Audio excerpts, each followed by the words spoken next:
New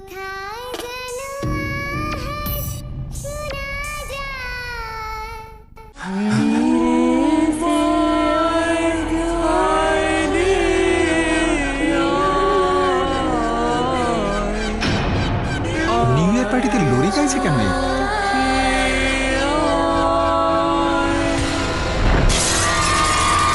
আরে কি হলো কি ওর? আরে হ্যালো পাপা, ভিকির তো ঘুমই আসছে না। ঘুম আসছে না কেন? কি হয়েছে? জানি না বাবা কি হয়েছে, হঠাৎ করেই তো উঠে বসে পড়লো আর বলছে কেউ আছে। কেউ রয়েছে? কে আছে? জানি না পাপা, তুমি প্লিজ উপরে আসো না। হ্যাঁ মা, 2 মিনিট ওয়েট করো, আমি এক্ষুনি আসছি। ততক্ষণ ভাইয়ের খেয়াল রেখো। চল এবার শুয়ে পড়। আরে গো টু স্লিপ নাও।